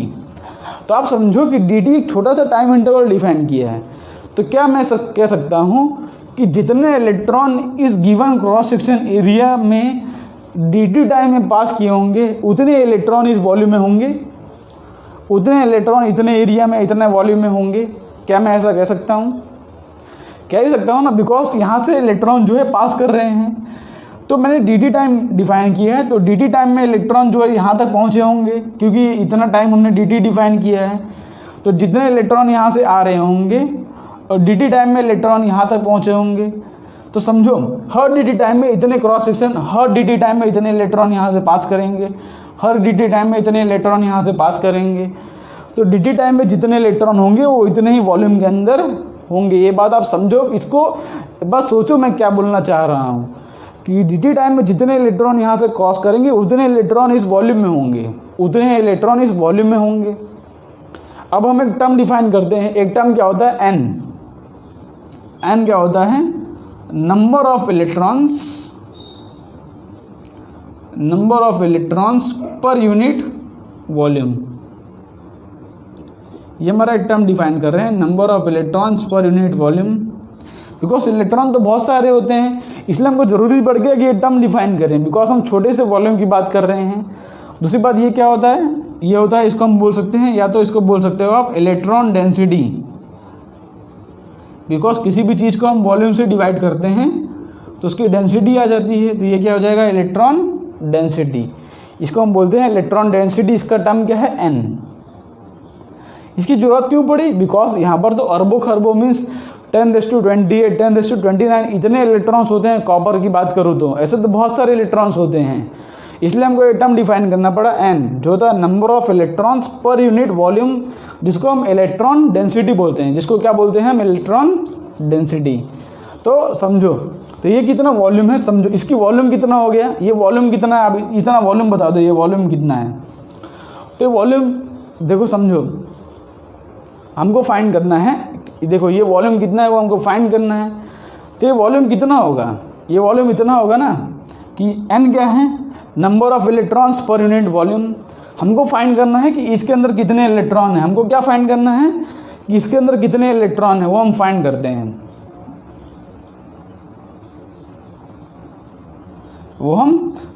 हमको फाइंड करना है कि इसके अंदर कितने इलेक्ट्रॉन हैं। ठीक है, तो कितने इलेक्ट्रॉन हैं तो उसको हम किस तरह फाइंड करेंगे? तो देखो ये है क्या? Number of electron per unit volume. Means हम n को अगर मैं वॉल्यूम से मल्टीप्लाई कर दूँ, देखो n को अगर मैं वॉल्यूम से मल्टीप्लाई कर दूँ तो हमको फॉर्मूला पता है। n इक्वल टू क्या होता है? Number of electrons per unit volume. तो n को अगर मैं वॉल्यूम से मल्टीप्लाई कर दूँ तो मेरे को नंबर ऑफ इलेक्ट्रॉन मिल जाएगा कि नहीं? मेरे को नंबर ऑफ इलेक्ट्रॉन्स मिल जाएगा कि नहीं? तो n को हमको नंबर ऑफ इलेक्ट्रॉन फाइंड करना है, तो n को मैं वॉल्यूम से मल्टीप्लाई कर देता हूँ। इसका वॉल्यूम क्या है? इसका वॉल्यूम होगा एरिया इंटू लेंथ। इसका वॉल्यूम हो जाएगा एरिया क्या है? a, और लेंथ क्या है मेरा? vd into dt। एरिया क्या है? a, और लेंथ क्या है मेरा? vd into dt। तो इसका वॉल्यूम मिल गया। और हमको फाइंड करना है इसके अंदर कितने इलेक्ट्रॉन्स हैं। हमको पता है कि n इक्वल टू होता है number of electrons per unit volume. तो नंबर ऑफ इलेक्ट्रॉन्स हो जाएगा मेरा n इंटू वॉल्यूम। ठीक है, n। और वॉल्यूम कितना है मेरा? ये तो हो जाएगा तो a into V D into D T. ये मेरा क्या मिल गया? Number of electrons. ये मेरा क्या मिल गया? Number of electron. हमको पता है कि I इक्वल टू होता है D Q by D T. हमको पता है ना I इक्वल टू होता है D Q by D T. तो नंबर ऑफ इलेक्ट्रॉन्स हमको चार्ज फाइंड करना है। चार्ज कितना होगा इसके ऊपर? डी क्यू क्या होगा? चार्ज कितना होगा? तो चार्ज का फॉर्मूला हमको पता है n इंटू ई होता है। ठीक है, चार्ज का फॉर्मूला पता है। n क्या होता है? चार्ज का फॉर्मूला क्या होता है? यहाँ से लिखो, चार्ज का फॉर्मूला क्या होता है? चार्ज होता है number of electron into charge on electron, charge on one electron. यही तो होगा ना total charge. Number of electron on charge on electron. तो नंबर ऑफ इलेक्ट्रॉन्स कितने हैं यहाँ पर? n into A into V into D T upon charge on electron क्या है E, ये समझे, चार्ज ऑन इलेक्ट्रॉन क्या आ गया E, तो हमको मिल गया चार्ज। हमको पता है I इक्वल टू होता है dq/dt। ओके, हमको क्या पता है कि I इक्वल टू होता है dq/dt मीन्स q/t या चार्ज अपॉन टाइम। ओके, हमको क्या पता है I इक्वल टू होता है dq/dt। तो यहाँ पर मेरे को चार्ज मिल गया। चार्ज क्या है मेरा NaV into dt into E, तो ये मेरा चार्ज मिल गया। ओके, तो मेरा चार्ज क्या मिल गया, मेरा चार्ज मिला N into A। Okay, N into okay, ये वॉल्यूम है मेरा, area into V into dt, और उसको हमने इलेक्ट्रॉन्स ओके N से multiply, okay volume Vd into okay यहाँ से dd रह गया, यहाँ पे Vd इंटू यहाँ पे हो जाएगा dt, और यहाँ पे है ओके यहाँ पे है E। ओके, यहाँ पे dt रह गया था, तो N into A into Vd into dt into E upon time कितना हो जाएगा dt। तो यहाँ से dt और dt कैंसिल हो गया, तो मेरा I की वैल्यू क्या आ रही है, देखो मेरी I की वैल्यू क्या आ रही है, I की वैल्यू आ रही है Vd into E into N into A। तो ये है ड्रिफ्ट वेलोसिटी और करंट का रिलेशन। किस तरह से फाइंड किया, फिर से समझ लो एक बार। हमने यहाँ पर एक given cross section area define किया। हम माना कि यहाँ से जितने इलेक्ट्रॉन पास किए होंगे क्रॉस सेक्शन एरिया में, वो उतने ही इलेक्ट्रॉन हैं जो इस क्रॉस सेक्शन एरिया में इस वॉल्यूम में हैं। तो हमने वॉल्यूम फाइंड कर लिया, Vd into dt into A करके वॉल्यूम मिल गया। हमको नंबर ऑफ इलेक्ट्रॉन फाइंड करना है, तो हमने नंबर ऑफ इलेक्ट्रॉन के लिए N इंटू वॉल्यूम कर दिया। उसके बाद चार्ज फाइंड करके फिर हम करंट फाइंड कर लिया। तो करंट का फॉर्मूला क्या आया, I equal to Vd into E into N into A। ये करंट का फॉर्मूला आया। देखो करंट का फॉर्मूला किसके किस पे ऊपर डिपेंड कर रहा है, करंट का फॉर्मूला डिपेंड कर रहा है वेलोसिटी पर, एरिया पर, बिकॉज N तो जो कांस्टेंट है, N कांस्टेंट है, चार्ज ऑन इलेक्ट्रॉन कांस्टेंट है। मतलब समझो कि फॉर्मूला किस पे डिपेंड कर रहा है, I इक्वल टू हो रहा है Vd into E into Na, ये हमको फॉर्मूला पता है। देखो करंट किस पे डिपेंड कर रहा है, करंट वेलोसिटी पर डिपेंड कर रहा है और एरिया पर डिपेंड कर रहा है। ये A क्या है, मेरा एरिया है। ओके, इसको कैपिटल A भी लिख सकते हो, कोई दिक्कत नहीं है। वो जो मेरा क्या है, एरिया है। ओके, ये मेरा क्या है, एरिया। ओके, तो I into Vd into A ने, जिसको आप वीना भी बोल सकते हो, ठीक है, वीना करके याद रख सकते हो, वीना VENA वीना करके आप याद रख सकते हो। अब मेरी एक बात है, आप बताओ कि सपोज यहाँ पर मैं इस तरह से क्रॉस सेक्शन ड्रॉ करता हूँ। ये एक मेरा क्रॉस सेक्शन है, ये एक मेरा क्रॉस सेक्शन है। आपको बताना है यहाँ पर मेरा क्वेश्चन, ठीक है, मेरा क्वेश्चन ध्यान सुनना, उसका आंसर आप लॉक कर लेना कि यहाँ पर और यहाँ पर करंट की वैल्यू सेम होगी या डिफरेंट। पहले ये पॉइंट को आप लॉक कर लो, अपने अंदर सोच के पहले पॉज करके इसको आप लॉक कर लो कि यहाँ पर और यहाँ पर करंट सेम होगा कि डिफरेंट। पॉज करो वीडियो, सबसे पहले पॉज करो वीडियो। अब देखो यहाँ पर करंट और यहाँ पर करंट सेम है या डिफरेंट। सबसे पहली बात तो मेरी ये, तो यहाँ पर और यहाँ पर करंट जो होगा वो सेम होगा। मेरा आंसर क्या है कि यहाँ पर और यहाँ पर करंट सेम होगा। सेम क्यों होगा, उसका रीज़न है, समझो। हमको पता है कि सपोज यहाँ से 10 इलेक्ट्रॉन आ रहे हैं, सपोज यहाँ से 10 इलेक्ट्रॉन आ रहे हैं। अब बिकॉज ये क्रॉस सेक्शन बड़ा है, बिकॉज ये क्रॉस सेक्शन बड़ा है, तो यहाँ पे भीड़ भाड़ कम होगा, तो सब आराम से निकल जाएंगे। यहाँ से देखो सब जो है आराम से निकल जाएंगे। यहाँ पर जो है स्पीड भी कम होगी।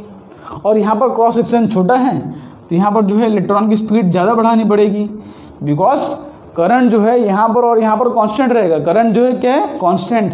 बिकॉज समझो एक बैटरी ने हमको सपोज इलेक्ट्रॉन हमको सप्लाई किया, तो नंबर ऑफ इलेक्ट्रॉन तो फिक्स रहेंगे, वो चेंज नहीं होने वाले हैं। और जो करंट रहता है वो कांस्टेंट है, करंट कांस्टेंट है। अब एक बात समझो, सपोज एग्जांपल देता हूँ आपको। सपोज आपके एक घर पे नल होगा, तो नल के अंदर पानी आता है, तो सपोज वो पानी पाइप में से पास कर रहे हैं, तो पाइप में से पानी निकल रहा होगा, तो क्या आप उसको पाइप को जो है ऐसे आधा दबा दोगे ऐसे करके, तो क्या उसमें से पानी कम हो जाएगा आना? पानी तो उतना ही निकलेगा, बस क्या हो जाएगा, पानी की स्पीड और तेज हो जाएगी। पानी जो है अब इसको दबा दोगे, पानी जो है और दूर तक जाता है, क्योंकि पानी की क्या बढ़ गई, स्पीड। और पानी का टोटल वॉल्यूम तो कांस्टेंट ही है, पानी जो है वो कांस्टेंट है, आपके एरिया कम करने ज़्यादा करने से उसका जो है वो करंट जो है डिक्रीज नहीं करेगा। बिकॉज सोचो, अगर यहाँ पे आपने एरिया कम कर दिया तो वेलोसिटी जो है बढ़ जाएगी, क्योंकि करंट जो है वो कांस्टेंट है। और आपने अगर वेलोसिटी ज़्यादा, देखो यहाँ पर वेलोसिटी ज़्यादा है, डेफिनेटली यहाँ पर एरिया कम है, तो करंट जो है कांस्टेंट है। ठीक है, और यहाँ पर एरिया ज़्यादा है तो यहाँ पर वेलोसिटी कम होगी, और यहाँ पर एरिया कम है तो यहाँ पर वेलोसिटी होगी ज़्यादा।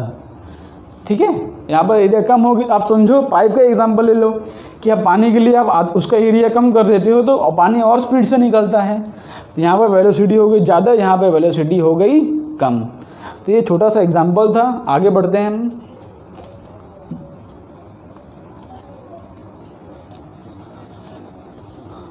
देखो हमारा फॉर्मूला क्या आ गया, I equal to V D E N A. आप थोड़ा और आगे कर लेते हैं, हमको वी डी का फॉर्मूला पता है। वी डी का फॉर्मूला क्या आया था, यहाँ पर हमने कहीं लिखा था ना कि वी डी इक्वल टू हो जाएगा, वी डी इक्वल टू हो जा रहा है E V upon M L into tau. Okay, half कहीं रह गया क्या? ओके, हमारा फॉर्मूला क्या आया था, 2 आया था। ठीक है, यहाँ पर 2 भी था एक, बिकॉज हमने फॉर्मूला दिया था V D equal to half of A T square किया था ना, half of E by M, वो 2 रह गया था। ठीक है, वो पीछे हमने लिखा ही होगा, यहाँ पर लिखना रह गया था। तो यहाँ पर हो जाएगा E B by 2ml into time. हमने ई को लिख दिया वी बाई एल, तो ये मेरा वी ड्रिफ्ट वेलोसिटी का फॉर्मूला है।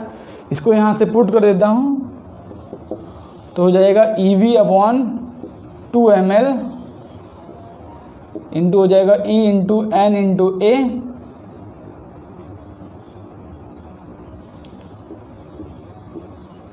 इंटू हो जाएगा टाउ, इंटू हो जाएगा टाउ। तो यहाँ से आई की वैल्यू क्या आ रही है, आई की वैल्यू आ रही है N E square tau upon 2ml into V. तो ये मेरी आई की वैल्यू आ रही है, देखो N E square tau upon 2ml। N जो है क्या है, एन जो है फ्री इलेक्ट्रॉन की डेंसिटी है, ई जो है चार्ज ऑन इलेक्ट्रॉन है, टाउ जो है रिलैक्सेशन टाइम है,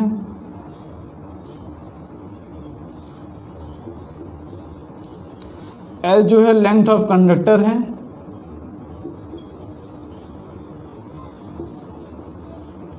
और एम जो है मास ऑफ इलेक्ट्रॉन है।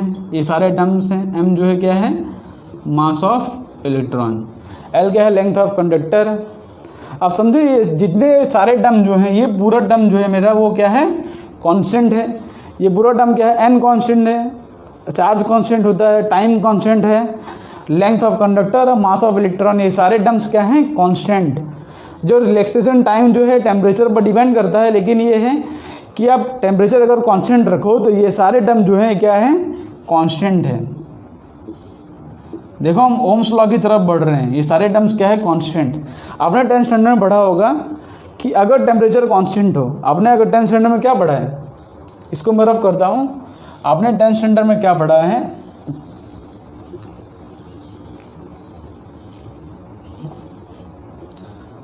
आपने पढ़ा होगा ना 10th स्टैंडर्ड में ऐसा कि इफ़, मतलब आपने पढ़ा होगा if temperature is constant, temperature is constant,